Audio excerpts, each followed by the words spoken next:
And go for it, Erica. Awesome. Thank you, Hope, and thank you everybody for coming. I wanted to just start with a little check-in of if you just want to put an emoji or two in the chat indicating how you're feeling today, and then also a 1 to 5 of how familiar you are with fiscal sponsorships. So 1 would be like, I'm brand new, I don't know what a fiscal sponsorship is, and 5 would be like, I run our fiscal sponsorship program. Um, I'll just give you a minute to do that.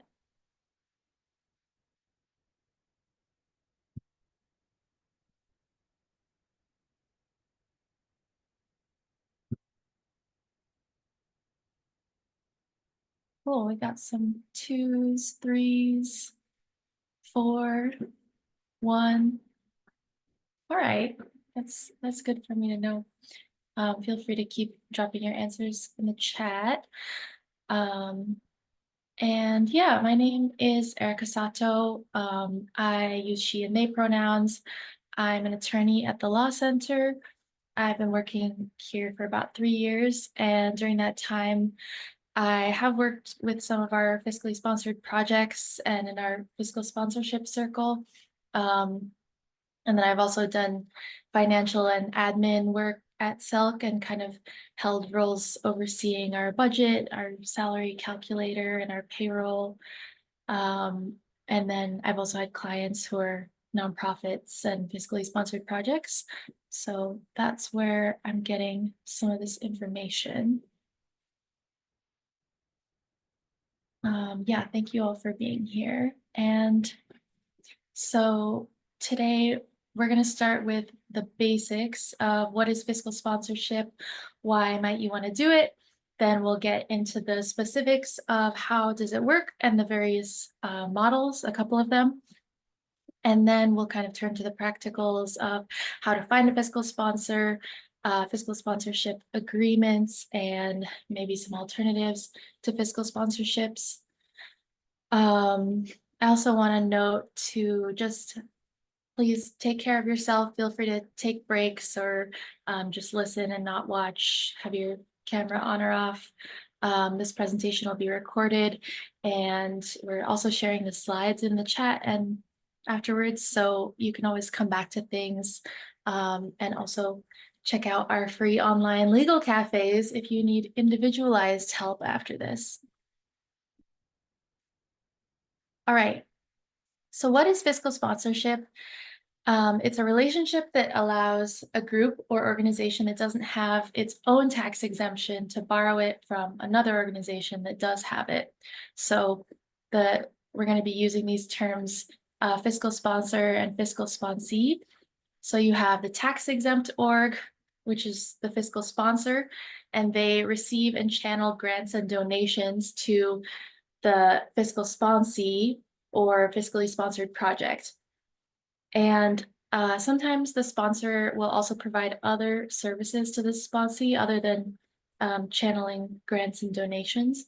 And the sponsor just has to make sure that ultimately these funds are going to be used for charitable or educational or other exempt purposes. So this is a great way for a new nonprofit to get started and not have to deal with all of the administrative work, or while they're waiting to hear back from the IRS on their own tax exemption. Or it can also work for-profit organizations like a cooperative to get access to grants and tax exempt donations. So one of the drawbacks to being a fiscal sponsee is that it takes away some of your power and freedom to do whatever you want, because your sponsor is going to be overseeing some of what you're doing. It needs to make sure that it oversees how the funds are being used in order to keep its own tax exemption. And that's because the 501c3 sponsor has oversight itself from the IRS, the state attorney general, and the sponsor's own board of directors. So it's important that the fiscal sponsor and the sponsee have a good relationship and be on the same page about what they're doing together, their mutual rights and responsibilities. Okay, so here are the things that a fiscal sponsorship can provide. There's kind of a range of different services that you might get in exchange for an administrative fee, which can also vary. Um, and what's actually available will vary from sponsor to sponsor. So at a very minimum, the basic service is that a fiscal sponsor will re-grant grants to you from a foundation. Um, so yeah, they'll receive money from the foundation, channel it to the fiscal sponsee. Other services that they might do would be collecting individual donations and providing tax deductible receipts to those donors who want to donate to your project, providing administrative support through bookkeeping, accounting, payroll, if you have employees, dealing with all of that, assisting with marketing and other capacity building services, and maybe providing you an office space or other resources. But these kinds of services will vary a lot, again, from sponsor to sponsor. And then the more services they provide, obviously, the higher the administrative fee usually will be.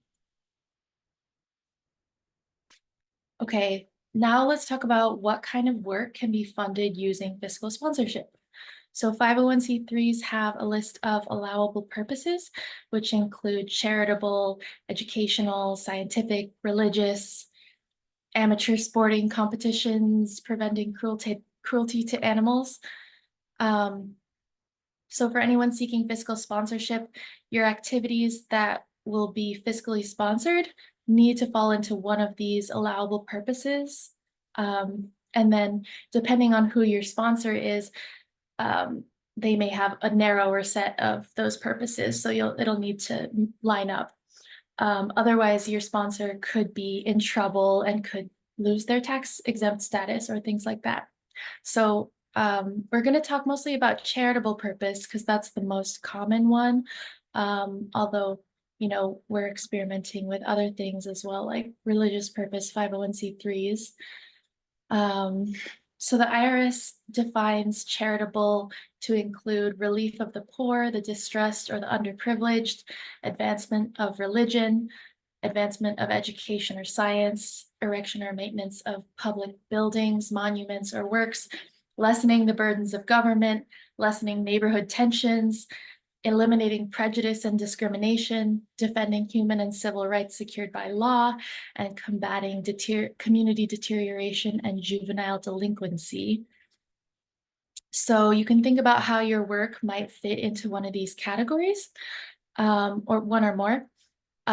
So for artists, you might be hosting below market rate classes or artist residencies for underserved communities, or maybe you're doing some kind of advocacy for artists' rights in copyright or employment law, or there's kind of like a lot of different angles that you can take to get there, but the work that you're doing um, and that you're getting grants or tax deductible donations for needs to have a charitable purpose.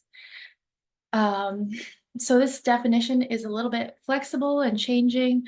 Traditionally, the IRS has refused to grant tax exemption to activities that are too commercial, but more recently, it's also possible to argue that, this activity might not be charitable in another context, but because of some kind of market gap or failure in this context, it is charitable. So for example, food enterprises might get tax exemption in food deserts.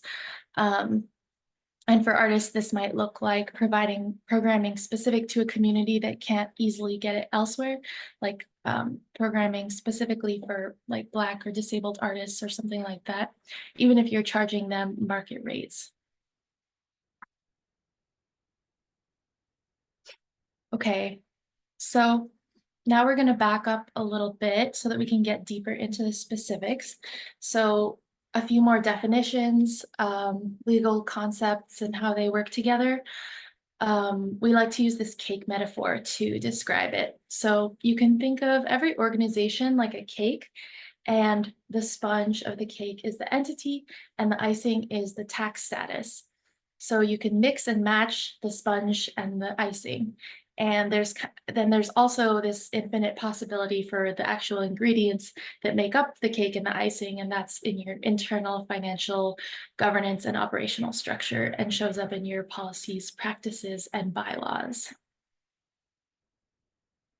So the sponge or the entity is something that you form according to state law, and it might be things like an LLC, a nonprofit corporation, an unincorporated association, or something else.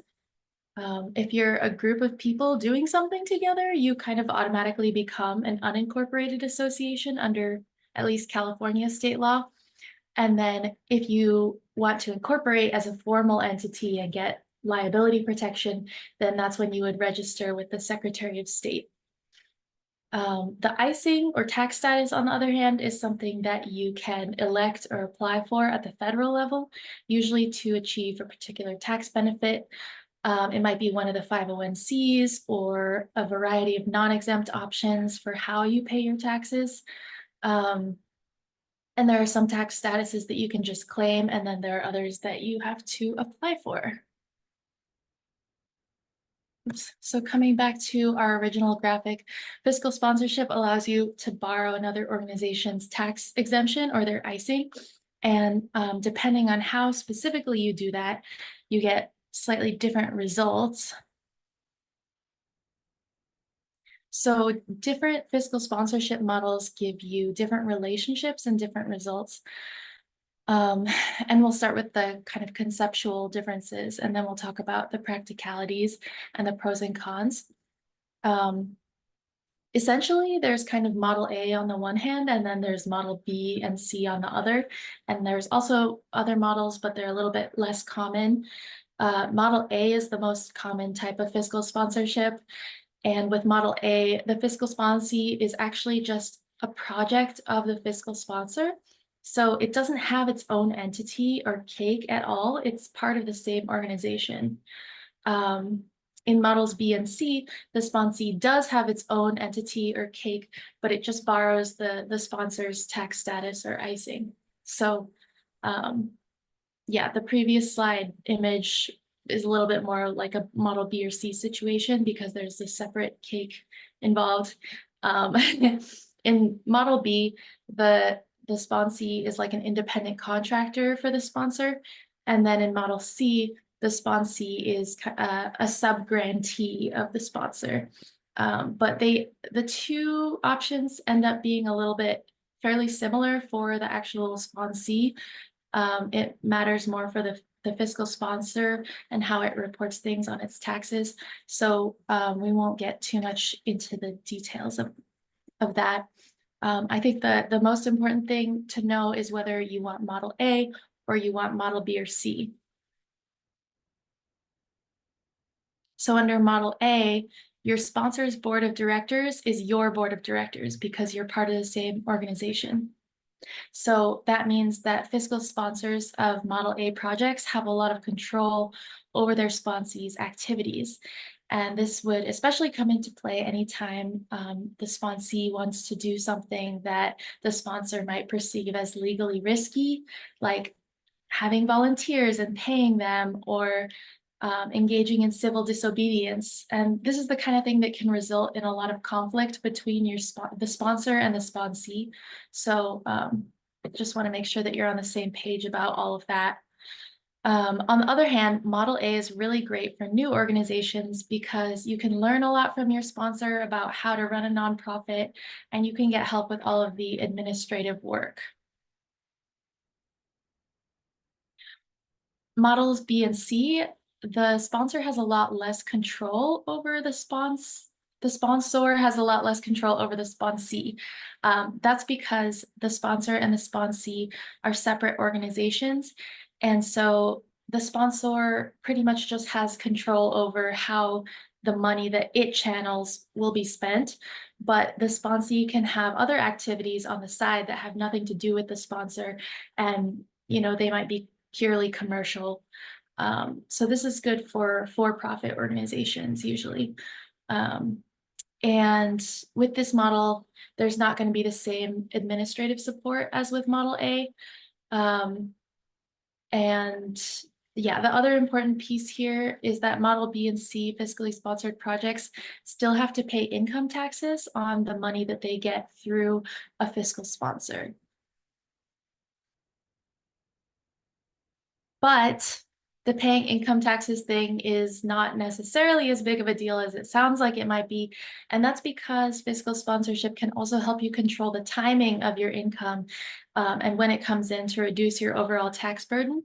So profits in general are calculated each year as revenue minus expenses. So if you have a big grant coming in, your fiscal sponsor can kind of hold on to that money and spread out the disbursements to the sponsee to when you actually have your expenses so that there's not going to be very much profit left over to pay taxes on. I'm not going to go through this example, but it's here if you want to look at it. So to recap, starting with this purple section in the middle, under any fiscal sponsorship model, you can get grants from private foundations, community foundations. You can have donations that are tax deductible to the donor, and your sponsor will probably take a cut of the money that they're channeling. Under Model A, you are ultimately under the control of your fiscal sponsor's board. You don't have to pay income taxes. Your fiscal sponsor will take care of your HR, payroll, tax returns, other admin. And this is actually a huge deal. A lot of groups think like, oh, we could save 10% of our income if we ran our own organization instead of giving that to a fiscal sponsor. But they forget about how much work it is to run your own organization and how expensive that can be. And this model is also really good for new organizations that want help setting up their own systems, as a lot of fiscal sponsors can provide various kinds of technical support, but that's going to be specific to the sponsor-sponsee relationship. And then going to the pink under Model B and C, you ultimately control and run the organization, which is a major factor for a lot of orgs, but then you have to do your own admin work. You're not limited to charitable activities. This is another big factor because you can do things that don't fall under the charitable purpose restrictions. You can set yourself up as a for-profit organization and just do regular commercial activity on the one hand, and then have your charitable programming on the other hand, and just get fiscal sponsorship for the latter. And then another factor that I haven't actually mentioned yet is that if you want to put out stock or get equity-based financing, you'll want to go with Model B or C because only for-profit organizations can do that. And that's because Model A or nonprofit corporations just aren't allowed to have owners, so nobody can invest and then get a return on their investment. Nonprofits can still get loans, but just not equity investors. And then the last downside for Model B and C that we already talked about is having to pay income taxes, although that might not be as big of a deal if you can control the timing. Okay, that was a lot. So let's say that you know that you want a Model A fiscal sponsorship now. So what do you do next? Oh, I just see this question in the chat. Which one is comprehensive fiscal sponsorship? That's Model A.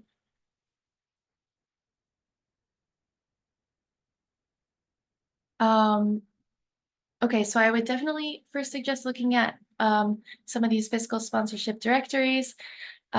This organization has a list of fiscal sponsors by state, and for some of the nonprofits, that's all they do is to be a fiscal sponsor to projects.